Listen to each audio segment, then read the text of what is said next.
नमस्कार दोस्तों, स्वागत है आपका मेरे यूट्यूब चैनल बारह एकेडमी में। दोस्तों, आप लोग के लिए मैं एक परीक्षा दर्शन सीरीज लेके आया हूं, जिसमें हम बात कर रहे हैं उत्तराखंड के संपूर्ण सामान्य ज्ञान के बारे में। तो दोस्तों, आज है हमारी 8वीं क्लास। इससे पहले हमारी यहाँ पर जो क्लासेस हैं वो कंप्लीट हो चुकी हैं, जिसमें हमने उत्तराखंड के प्राचीन इतिहास से लेकर आपका हर्षवर्धन के पश्चात जो हमारा कान्यकुब्ज जो राज्य था वो तीन हिस्सों में यहाँ पर बढ़ गया था। ब्रह्मपुर राज्य और आपका गोविशाण राज्य और आपका जो तीसरा था वो था आपका शत्रुघ्न राज्य। ठीक है। तो हमने बात की यहाँ पे हर्ष के पश्चात उत्तराखंड का जो इतिहास रहा है, हमने उसके बारे में बात कर ली है। और आज की क्लास में हम बात करने वाले हैं दोस्तों, उत्तराखंड के इतिहास का एक महत्वपूर्ण हिस्सा है कार्तिकेयपुर राजवंश या फिर त्यूरी राजवंश। ठीक है। कार्तिकेयपुर राजवंश और जो कत्यूरी राजवंश है दोस्तों, यहाँ से लगभग मतलब पेपर आने की संभावनाएं हर बार बनी रहती है। कत्यूरी जो कार्तिकेयपुर राजवंश से बोलूं या फिर मैं बोलूं उसको कत्यूरी राजवंश है, इसके इतिहास के बारे में हम बात करेंगे दोस्तों। पहले हम बात करते हैं कार्तिकेयपुर राजवंश। ठीक है। कार्तिकेयपुर या फिर कत्यूरी राजवंश। ठीक है। कार्तिकेयपुर राजवंश या फिर कत्यूरी राजवंश।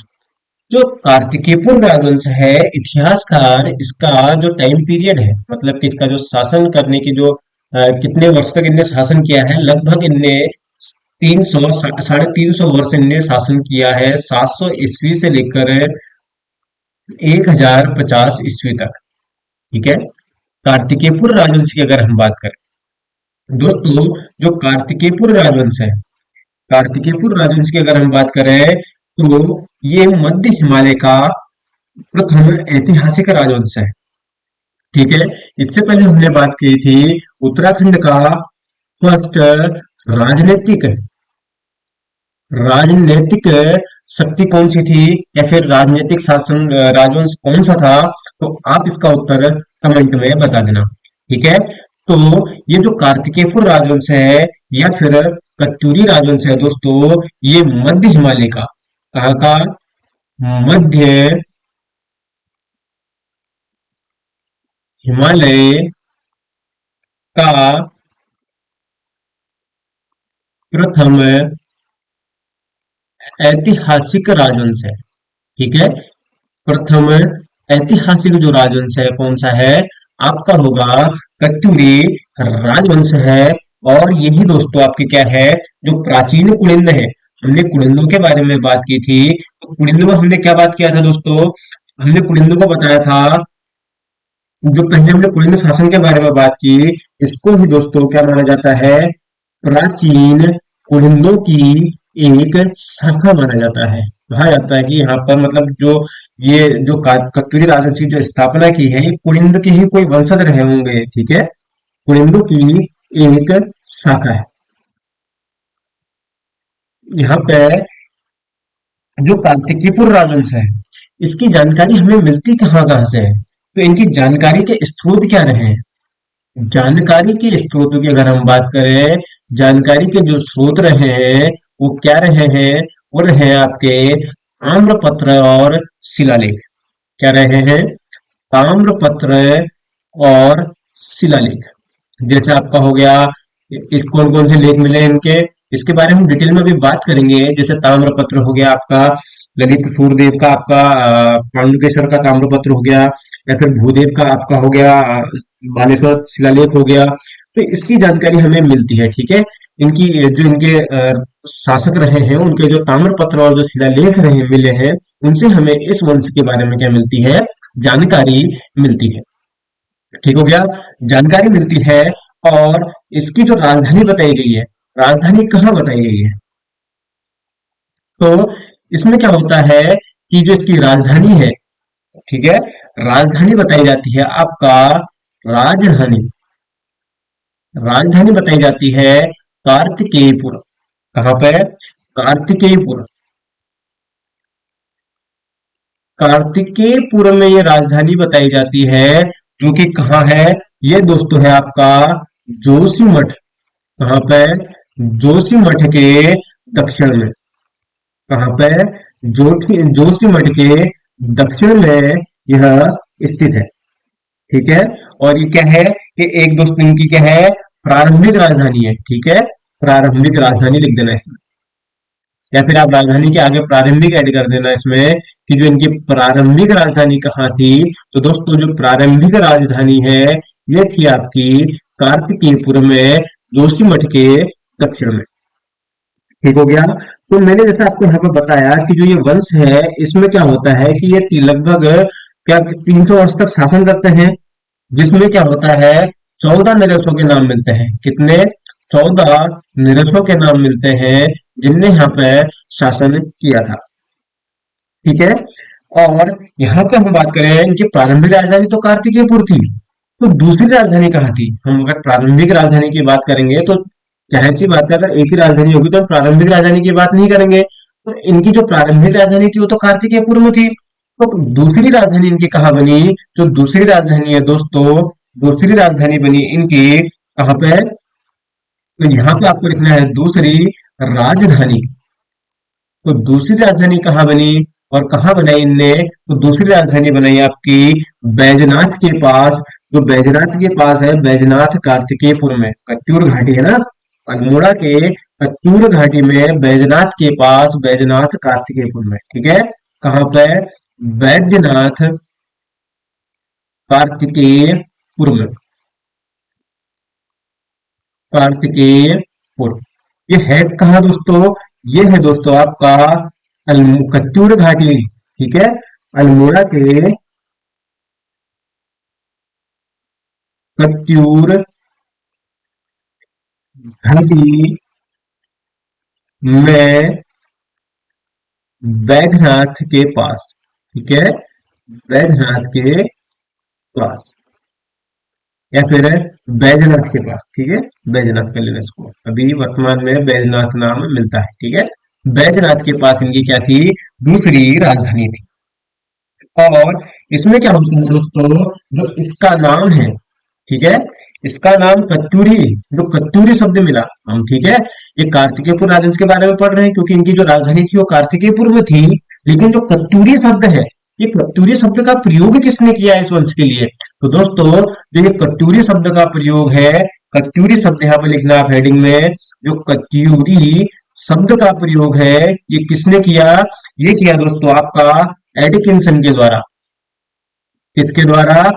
एडिकिंसन के द्वारा। एडिकिंसन, ठीक है, एडिकिंसन के द्वारा, एडिकिंसन के द्वारा कत्यूरी शब्द का प्रयोग किया गया है। किसमें किया गया है दोस्तों? इनकी एक बुक है, क्या है? इनकी एक बुक है जिसका नाम है क्या? Himalayan districts. ठीक है, ये पूछा गया, हिमालयन डिस्ट्रिक्ट्स, हिमालयन डिस्ट्रिक्ट्स। ठीक है, डिस्ट्रिक्ट्स। तो इसमें क्या हुआ है, कत्यूरी शब्द का प्रयोग हुआ है किसके लिए? कार्तिकेयपुर राजवंश के लिए। ठीक है, जो कार्तिकेयपुर राजाओं के लिए क्या हुआ है, कत्यूरी शब्द का प्रयोग हुआ है। और अगले पॉइंट की अगर हम बात करें, जो हमारा अगला पॉइंट है दोस्तों, अगला पॉइंट है आपका कबीरपुर का नाम, कबीरपुर भी मिलता है। ठीक है, कबीरपुर, कबीरपुर की बात करें तो ये कार्तिकेयपुर का क्या नाम है? प्राचीन नाम है। कार्तिकेयपुर का प्राचीन नाम क्या मिलता है? कबीरपुर मिलता है। ये मिलता है किसके द्वारा दोस्तों? ये बोलते हैं किसके द्वारा है? ये बद्रीदत्त पांडे जी के अनुसार, यानी कि जो बद्रीदत्त पांडे जी हैं, ये क्या कहते हैं कि जो कार्तिकेयपुर है इसका प्राचीन नाम कबीरपुर था। ठीक है, बीडी जो पांडे जी हैं, इनके इनके अनुसार जो कबीरपुर है ये कार्तिकेयपुर का क्या था? प्राचीन नाम था। ठीक है, प्राचीन नाम लिख देना यहाँ पे, प्राचीन नाम क्या था? कबीरपुर था। और क्या होता है, राजधानी लखनपुर बताई जाती है किसके द्वारा? राजधानी बताया जाता है दोस्तों इनकी कहाँ थी, लखनपुर थी। लखनपुर नाम से राजधानी मिलती है किसके अनुसार, एक है दोस्तों कनिंघम, ठीक है, कनिंघम के अनुसार, कनिंघम के अनुसार आपका इनकी जो राजधानी है लखनपुर बताई जाती है, ठीक है। जो ये लखनपुर है कहाँ है, ये जो लखनपुर है दोस्तों, यह है आपका रामगंगा नदी घाटी के तट पर, नदी के तट पर, ठीक है, रामगंगा के तट पर यह जो लखनपुर है यह स्थित है। और इसी का जिक्र कहाँ हुआ है, हमने स्टार्टिंग में एक जो यात्रा मतलब यहाँ पर आए हैं, उत्तराखंड में आए, इंडिया में आए हैंसोंग के बारे में हमने पढ़ा था। हैंसोंग द्वारा भी इसका जिक्र किया गया है, द्वारा भी इसका जिक्र किया गया है कि इसकी जो राजधानी है वो कहाँ है, लखनपुर है, ठीक है।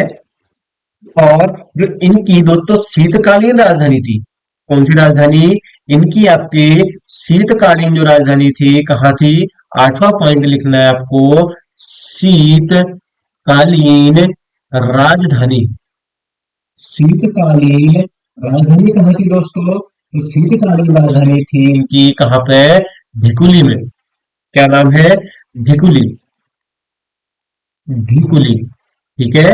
इनकी जो शीतकालीन राजधानी थी उस कहाँ थी, ढिकुली में थी, जिसे गाने वाला भड़ भी कहते हैं, क्या कहते हैं, गाने वाला भड़ भी कहते हैं, ठीक है, गाने वाला भड़ भी कहते हैं, ठीक है।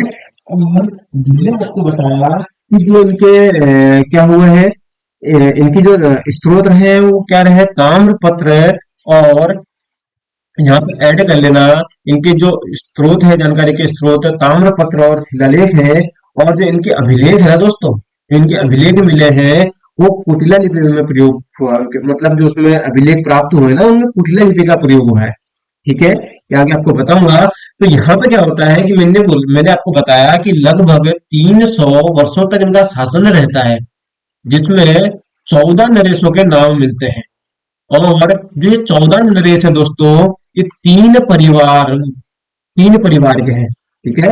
यानी कि जो प्रथम तीन परिवार रहे हैं, प्रथम तीन परिवार में 14 नरेशों के नाम मिलते हैं, ठीक है। तो यहाँ पर आप इसको कुछ इस तरीके से मत लिखना, पूरा मिट गया। इसको यहाँ पे आपको मैं यहाँ पे बताता हूँ, इसके लिए एक चार्ट बना के कि किस तरीके से आप इसको समझ सकते हैं, ठीक है। यहाँ पे मैंने लिखा था ढिकुली।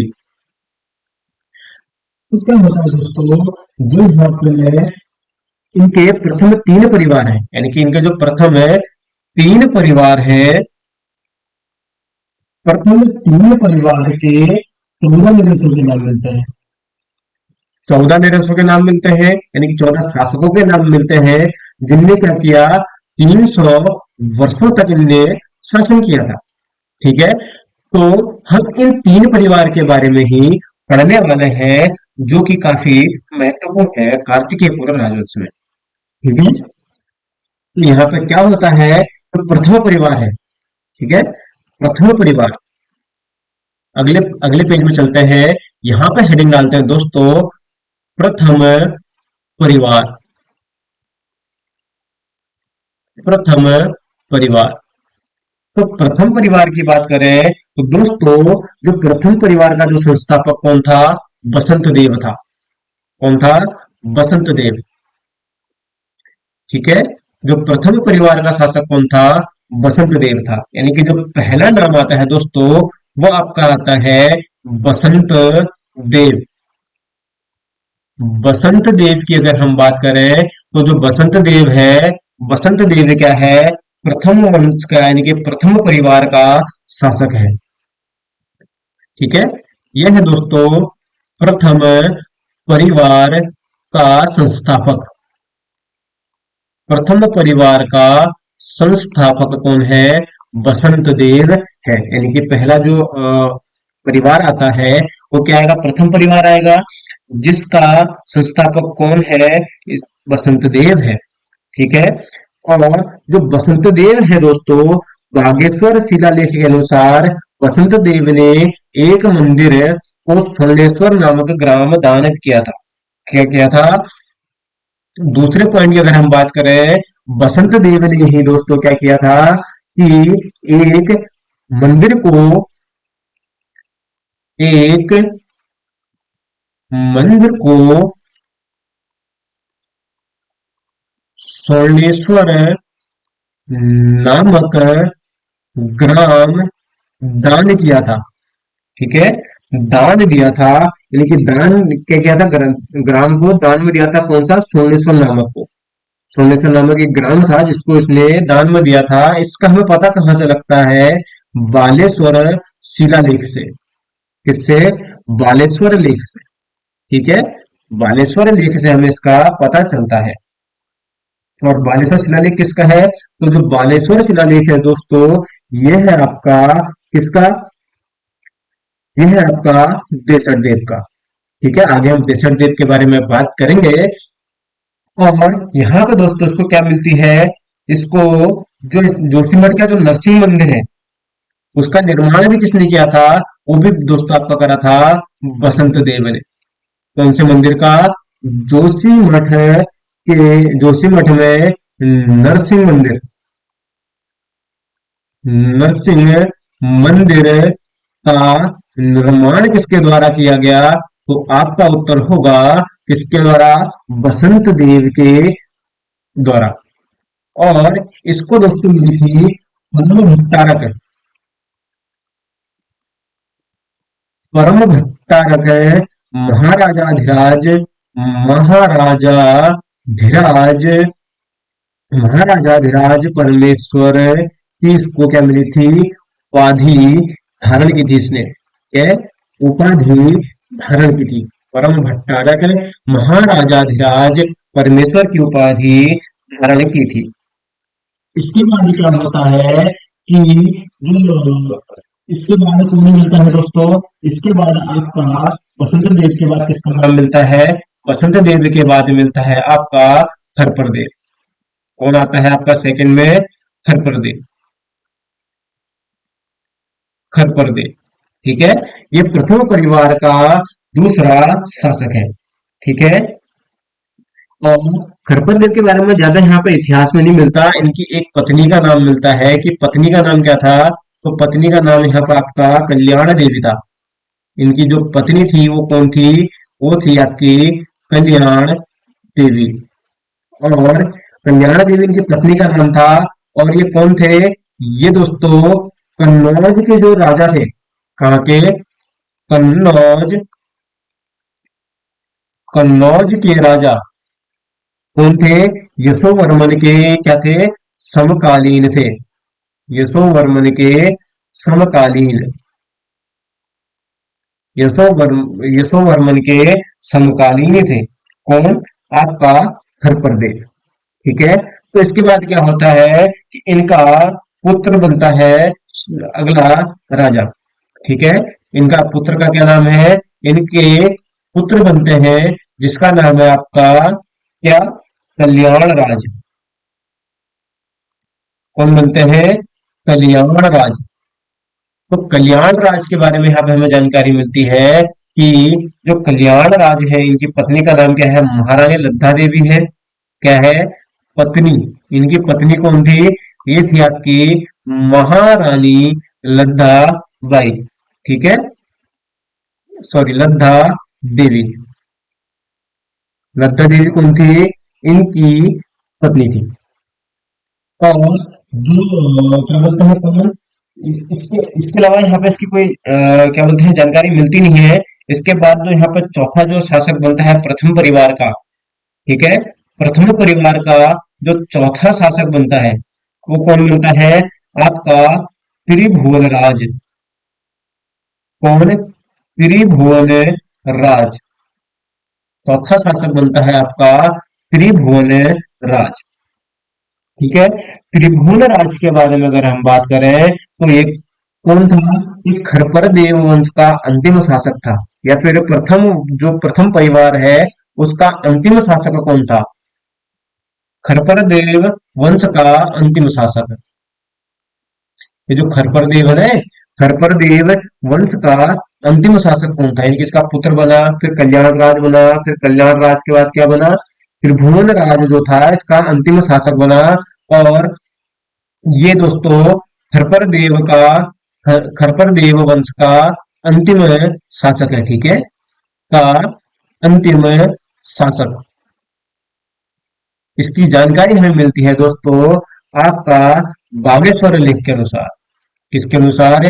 बागेश्वर लेख के अनुसार। बागेश्वर लेख के अनुसार, ठीक है। बागेश्वर लेख के अनुसार हमें क्या मिलती है, इसकी जानकारी मिलती है। और क्या जानकारी मिलती है? और हमें दोस्तों ये जानकारी मिलती है कि जो व्याघ्रेश्वर मंदिर के लिए भूमि दान की थी, किसने? व्याघ्रेश्वर मंदिर के लिए, व्याघ्रेश्वर मंदिर के लिए भूमि दान, ठीक है, भूमि दान एवं जो किरात जनजाति है, किरातों से संधि की थी, किरातों से संधि की थी, ठीक है, किरातों से क्या की थी? संधि की थी। और यहाँ पे क्या होता है दोस्तों, ये जो प्रथम परिवार का, ये कौन होता है? ये होता है आपका अंतिम शासक, ठीक है, कौन? त्रिभुवन राज। और अगला है हमारे यहाँ पे द्वितीय परिवार, है द्वितीय परिवार। द्वितीय परिवार की अगर हम बात करें, द्वितीय परिवार, तो द्वितीय परिवार में दोस्तों हमें किन किन के नाम मिलते हैं? हमें दोस्तों इसमें भी क्या मिलते हैं? चार लोगों के नाम मिलते हैं। पहला है आपका निम्बरदेव, निम्बर। और दूसरा आपका मिलता है क्या? दूसरा नाम आपको आपका मिलता है ईस्टगण, ईस्टगण।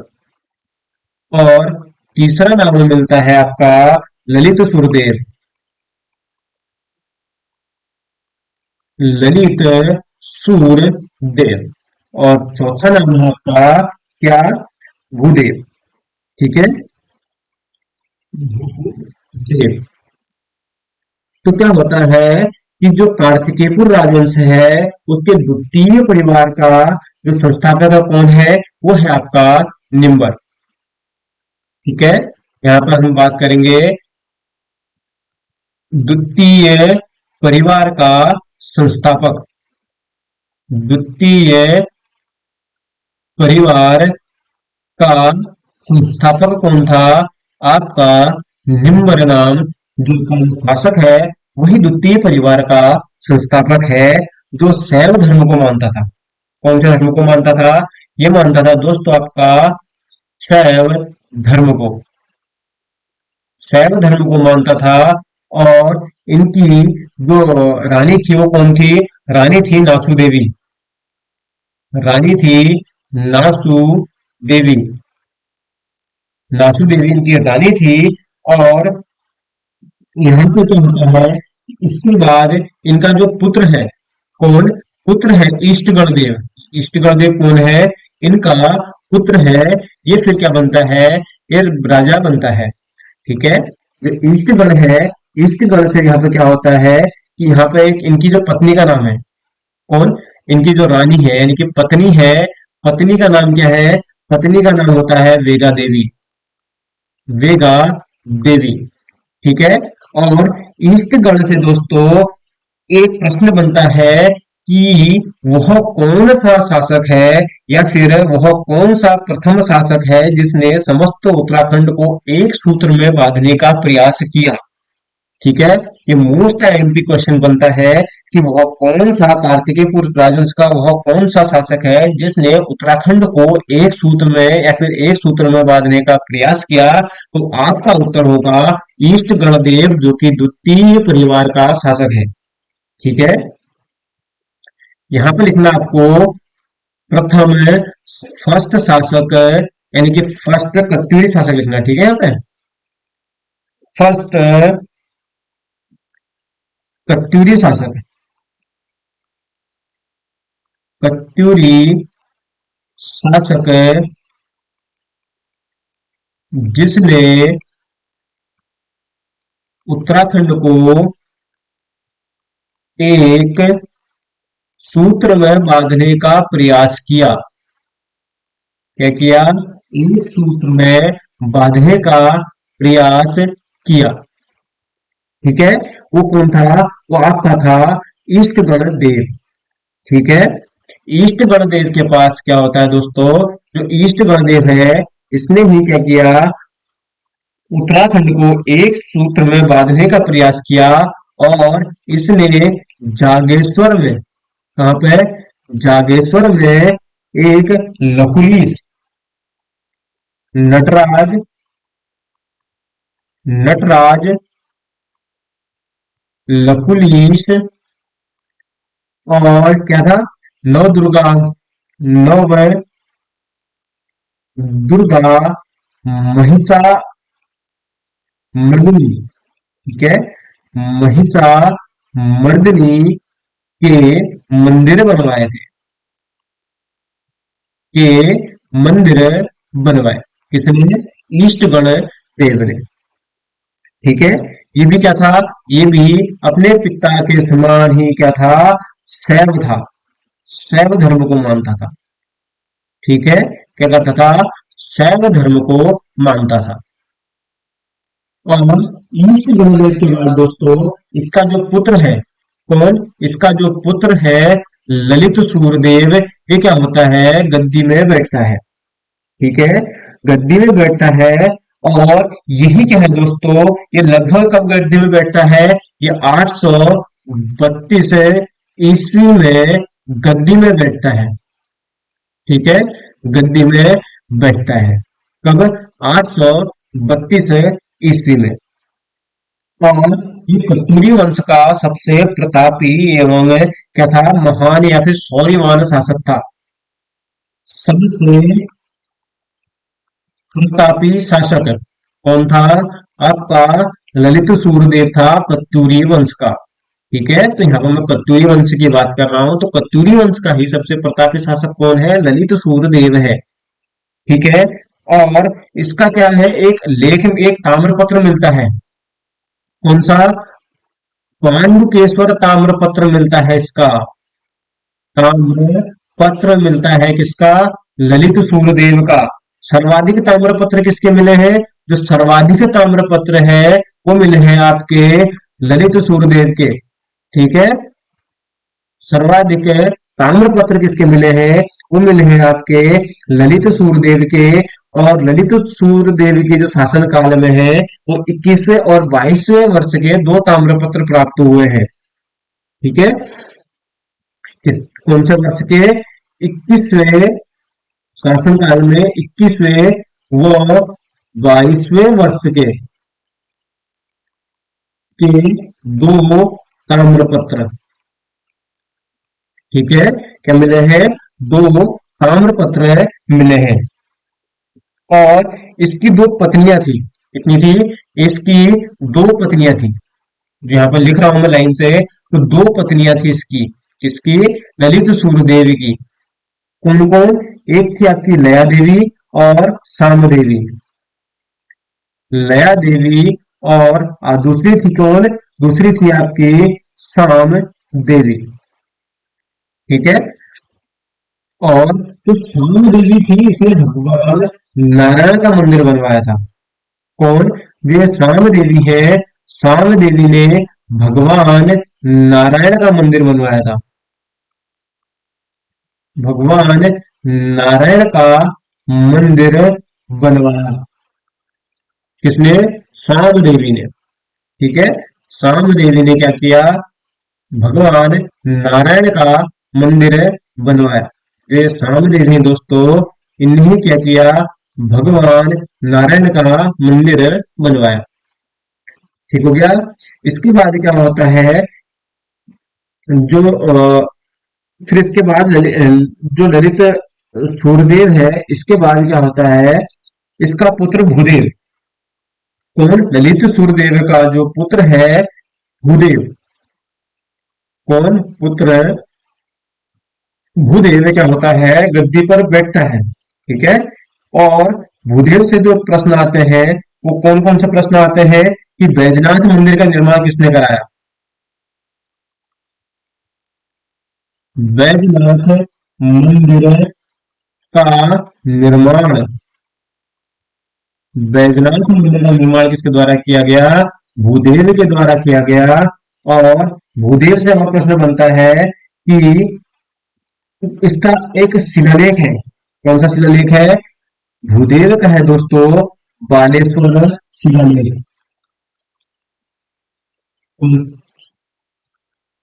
सॉरी, बागेश्वर शिलालेख, बालेश्वर नहीं बागेश्वर। ठीक है, बागेश्वर शिलालेख इसका है, भूदेव का बागेश्वर शिलालेख है, जिसमें इसे क्या कहा गया है, इसको कहा गया है दोस्तों, ये क्या था, ये बौद्ध धर्म का विरोधी था। ठीक है, ये बौद्ध धर्म का विरोधी था, बौद्ध धर्म का क्या था, विरोधी था। और इसे कहा गया है, क्या कहा गया है, परम बुद्ध श्रमण रिपु कहा गया है। क्या कहा गया है, परम बुद्ध श्रमण रिपु कहा गया है।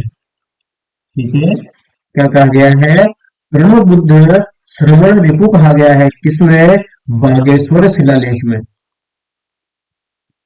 बागेश्वर शिलालेख में, बागेश्वर शिलालेख में। ठीक है, तो यहाँ पर हमने द्वितीय परिवार के 4 शासकों के नाम पढ़े, निम्बर, इष्टगण, ललित सुरदेव और भूदेव के बारे में। इसमें क्या था, जो निम्बर था ये द्वितीय वंश का शासक था, यानी कि जो द्वितीय वंश का जो संस्थापक था वो कौन था, वो निम्बरदेव था। ठीक है, अब हम बात करते हैं दोस्तों, जो इसके कार्तिकेयपुर राजवंश है या फिर कत्यूरी राजवंश के तृतीय परिवार की। ठीक है, तृतीय परिवार की, तो तृतीय परिवार कौन सा था, यहाँ पे हेडिंग डालेंगे तृतीय परिवार। तृतीय परिवार की अगर हम बात करें, इसको कहते हैं दोस्तों, इसको ही कहते हैं सलोड़ादित्य वंश। ठीक है, कौन सा वंश, सलोड़ादित्य वंश, सलोड़ादित्य वंश भी कहते हैं। ठीक है, तो क्या होता है, यहाँ पे हम पढ़ने वाले हैं कितने लोगों के नाम, कितने शासकों के नाम, यहाँ पर हम पढ़ेंगे दोस्तों 5 शासकों के नाम। ठीक है, 5 शासकों के नाम पढ़ेंगे। तो पहला क्या है, वो है आपका सलोड़ादित्य। तो सलोड़ादित्य का कोई ऐसा खास इतिहास मिलता नहीं है। ठीक है, जो सलोड़ादित्य वंश की है वो स्थापना कौन करता है, उसकी स्थापना कर देता है तृतीय जो परिवार है, इसकी स्थापना कौन करता है, सलोड़ादित्य का पुत्र इच्छरदेव करता है। ठीक है, जो इच्छरदेव है कौन है, ये सलोड़ादित्य का पुत्र है। सलोड़ादित्य का जो पुत्र है वो कौन है आपका, इच्छरदेव, इच्छरदेव। इच्छरदेव की बात करें तो इच्छरदेव ही क्या करता है, ये सलोड़ादित्य वंश का संस्थापक है। सलोड़ादित्य वंश का संस्थापक कौन है आपका, इच्छरदेव। संस्थापक कौन है, इच्छरदेव। और इसकी जानकारी हमें कहाँ से मिलती है, जानकारी हमें मिलती है दोस्तों, कहाँ से, देसठ देव के, सॉरी, बालेश्वर एवं पांडुकेश्वर ताम्रपत्र से। कहाँ से, बालेश्वर, जो कि देसठ देव का है। ठीक है, बालेश्वर एवं पांडुकेश्वर ताम्रपत्र से, पांडुकेश्वर ताम्रपत्र से, ताम्रपत्र से। ठीक है, इच्छर देव क्या करता है, ये तृतीय परिवार यानी कि सलोणादित्य वंश की यहाँ पे क्या करता है, स्थापना करता है। और क्या करता है यहाँ पे, और इसकी जो जानकारी है वो हमें कहाँ से मिलती है, वो मिलती है हमें बालेश्वर एवं पांडुकेश्वर ताम्रपत्र से मिलती है। ठीक है। इसके बाद क्या होता है, इच्छर देव के पुत्र होते हैं। ठीक है, इच्छर देव के बाद क्या होता है, पुत्र नहीं होते। इच्छर देव के बाद क्रमशः दो शासक बनते हैं। एक का नाम है देसर देव और एक का नाम है पद्म देव। इसके बाद दो शासक बनते हैं। कौन कौन? एक है आपका देसट देव, देसट देव, और दूसरा है आपका पद्म देव। ठीक है, देसट देव और पद्म देव। देसट देव से हमें यहाँ जानकारी मिलती है, इसको एक तो दीन दुखियों का रक्षक कहा जाता है। इसको क्या कहा जाता है? दीन दुखियों का रक्षक। ठीक है, किसको? देसट देव को।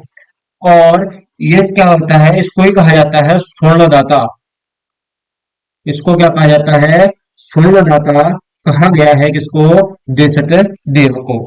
और क्या मिलता है देसट देव का? क्या मिलता है? बालेश्वर ताम्रपत्र किसका है? देसट देव का। बालेश्वर ताम्रपत्र किसका है ये है आपका देसट देव का। ठीक है। और देसट देव के बाद हम बात करें पद्म देव की, तो दोस्तों जो पद्म देव है, यानी कि जो पद्म देव है, पद्म देवी की अगर हम बात करें तो ये सूर्य के समान प्रकाशवान बताया गया है। क्या बताया गया है? सूर्य के समान प्रकाशवान, प्रकाशवान बताया गया है किसको? पद्म देव को। और क्या बताया गया है? सूर्य के समान प्रकाशवान बताया गया है। और कर्ण से अधिक दानदाता बताया गया है। कर्ण से अधिक दानदाता, कर्ण से अधिक दानदाता बताया गया है किसको? पद्म देव को। ठीक है, जिसने क्या किया था?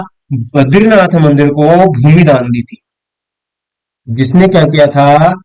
बद्रीनाथ मंदिर को भूमि दान दी थी। क्या दी थी? भूमि दान दी थी, या फिर दान की थी। ठीक है। और जो सोलंकी का अंतिम शासक है वो कौन होता है? वो सुभिक्ष राजदेव होता है। ठीक है, कौन होता है? सुभिक्ष राजदेव। तो यहाँ पे हम इसको तीसरा नंबर देते हैं, इसको चौथा। और यहाँ पे हम पांचवा जो राजा है उसका नाम लिखते हैं सुभिक्ष राजदेव। सुभिक्ष राजदेव। तो सुभिक्ष राजदेव की अगर हम बात करें दोस्तों, जो सुभिक्ष राजदेव है ये क्या है दोस्तों? ये सलोणादित्य वंश का अंतिम शासक है। सलोणादित्य वंश का अंतिम शासक। अंतिम शासक कौन है आपका? ये है आपका कौन? सुभिक्ष राजदेव। और यही दोस्तों कार्तिकेय पूर्व राजवंश का भी अंतिम शासक है। ठीक है, यानी कि 14 जो शासक था वो कौन था? 14वां शासक कत्यूरी वंश का अंतिम शासक है। कत्यूरी वंश का अंतिम शासक, अंतिम शासक है 14वां। ठीक है, 14 नरेश के बारे में हमने बात की थी। जो 14वां कत्यूरी शासक था वो कौन था? सुभिक्ष राजदेव था। और यही कत्यूरी वंश का कौन था? अंतिम शासक था। और जो राजधानी को कहाँ पे ले गया था इसने दोस्तों? जो राजधानी है वो कहाँ बनाई थी?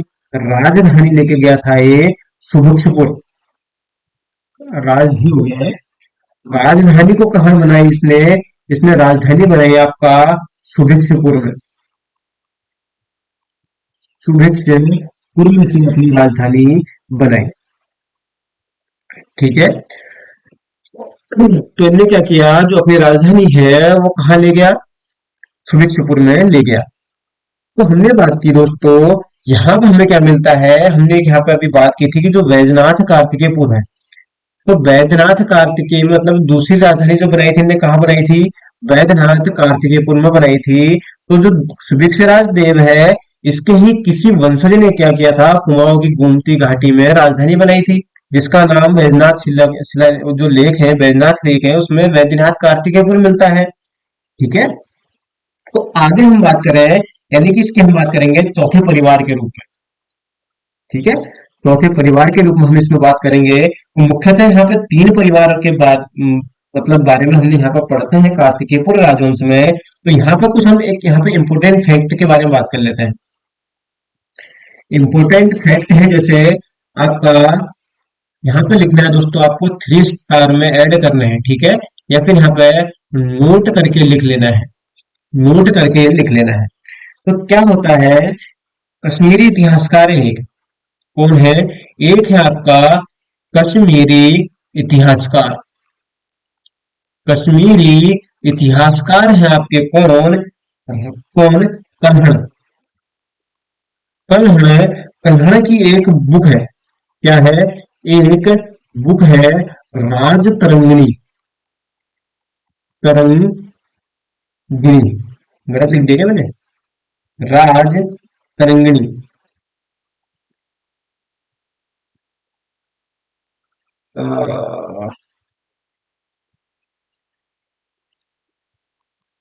क्या हो गया, मिट कहीं रहा है।